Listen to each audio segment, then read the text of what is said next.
I would have never thought this happening, but is gaming healing from the overall progressive push of politics into the sphere of influence in the Western games development industry? That seems to be the case because we're hearing from a lot of developers, specifically big time developers, talking about how they just want to get back to the basics of gaming, where gaming was simple, where we had simple fight and attack loops, where we had simple stories, and we were doing things based on having fun and competition. And I think that's the thing gamers are loving about the new games that are coming out just recently this past year. I'm talking about Space Marine 2 and of course Black Myth Wukong, which are taking the video gaming industry by storm, and they're doing it in the most simple and basic ways, where they're just making good gameplay mechanics and loop systems where it addicts gamers and it's not distracting them with progressive politics that have been damaging the industry throughout the Western games development industry. And I think that's the thing that's selling gamers on Space Marine 2, where we're just getting a basic game that is fun,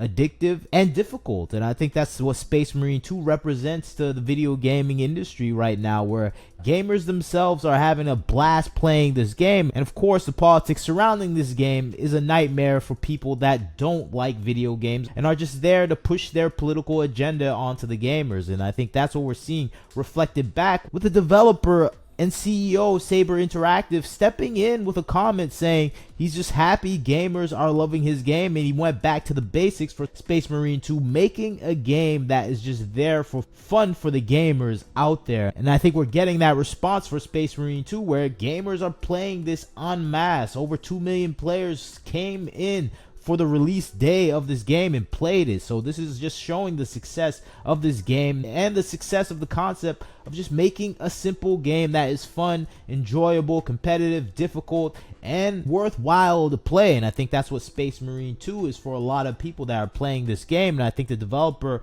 recognizes what the gamers want from a game, and that's just something that is fun and simplistic. And I think that's what Space Marines 2 is, not doing anything too complicated. And I think Black Myth Wukong, for all of its high quality graphics, measures, and gameplay mechanics, it doesn't do anything crazy either as well. It's making a simple game that you just want to play and defeat boss characters. So I think that simplicity is something that made gaming in the past, in the 90s and the 2000s, where we weren't doing too much complicated things because we didn't have the graphics to do complicated things. We didn't have the horsepower to do complicated things. We didn't have the overall capabilities of making designs beyond what we could see in our imagination. So we had to use our imagination. But nowadays we have the quality of graphics to bring that imagination to life, and we're not getting that quality anymore, except for games like Stellar Blade that come out and exhibit that imaginative quality that we had as kids when we saw some of the female characters in games. So that's why it's a special thing when you see a game like Stellar Blade come out and people are going, whoa, you actually brought my imagination as a kid to life. And I think that's the thing that is being sold now today with a lot of these pretty and beautiful designs coming out of Korea, where we're seeing designs that we wish we saw when we were younger, and we're able to see them now because of outliers in Korea, because that's not the standard in America anymore. The American standard is to make something very ugly and unattractive to the player base, and that's what you get with Concord, something that had terrible gameplay mechanics because gameplay mechanics wasn't at the forefront of the developer's mind when they were making the game. They were trying to make something that fit their political agenda, and I think that's what we're hearing now with developers from Space Marine 2, where that is not the forefront of their thought, injecting their political agenda onto the gamers. No, what they're making is a game that's simply made for fun, and I think that's the thing that gamers want from their games. And I think that's a statement that we're hearing from Space Marine 2 developer, as he says this under an Osman Gold video that is talking about the quality and just the simplicity and the fun that he's having with Space Marine 2. And I think that's the thing that we're getting the response from the developer, where they're saying, yeah, that's our goal. We're trying to make something that was fun for the gamers. And I'm going to read this here and you can see his sentiment. However, this is unverified, but it hasn't been debunked by the developer themselves, so it has people thinking this might be actually true, since we haven't heard anything for the past few days from the developers. So it's interesting to see what they have to say here, where the developer Matthew Karch comes out and says, CEO Saber here, I love your videos. When we signed the deal to make Space Marine 2, all I wanted was a throwback game. We had the chance to work on something which by its nature was old school. I can't even comprehend many of the current games that we play these days. They're too complex, too much of an investment. We worked on Halo back in the day, and that game could be distilled to the simplest of shooting loops and was entirely addicting. This is what we wanted to recapture future, and hope that games like Space Marine 2, Wukong are start of the reversion to a time when games were simply about fun and immersion. I spent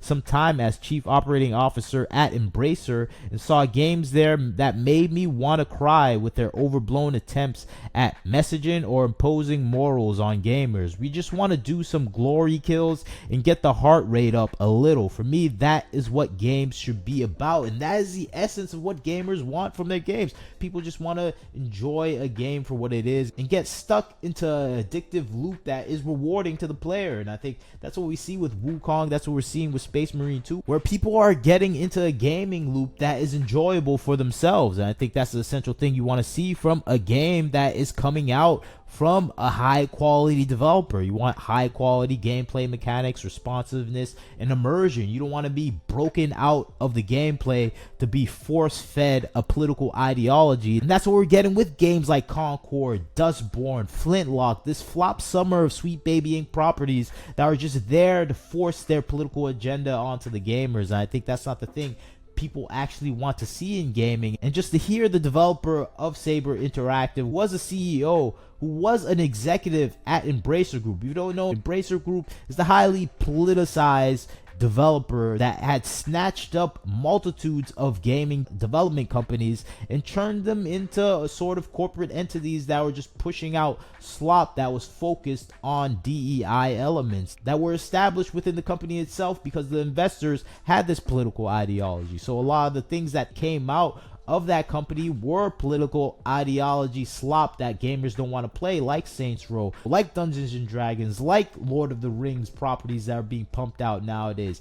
This is the system that was established within Embracer Group that eventually led to its massive losses, where it had to shut down multiple studios and it had to sell Saber Interactive, the studio that developed Space Marine 2. And it became an independent property that was able to make Space Marine 2 in the way they wanted it to be made. And I think that's the thing gamers are loving about Saber Interactive right now, where they're making a game on their own terms and they're not tethered to a giant corporation that has these DEI, diversity, equity, inclusion influences that are just there for political agendizing and imposing an ideology onto a gamer base that is just not there for political ideology. They're there to escape the world. They're there to be immersed in a new world. They don't want to have modern day politics shoved down their throat while they're playing video games. They just want to be a space marine in the galactic empire fighting monsters, and they want to do cool moves floating in the air and smacking aliens on the head. Or they want to play as an impossibly attractive woman that is slaying and bashing monsters in a dystopic Earth. This is the world people want to be lost in, and I think that is the thing that is sorely missing in gaming, and that is the thing that we're seeing coming back slowly with games like Stellar Blade, Space Marine 2, and of course Black Myth Wukong. And that's the excitement I'm having right now as I see what's going on in the industry, where I'm thinking maybe gaming is healing from all this political agendizing that we have been seeing for the past 10 years. But maybe I'm wrong. You tell me what you think about the situation. I like to hear your thoughts. This is Wagner Knows Why. Catch you next time.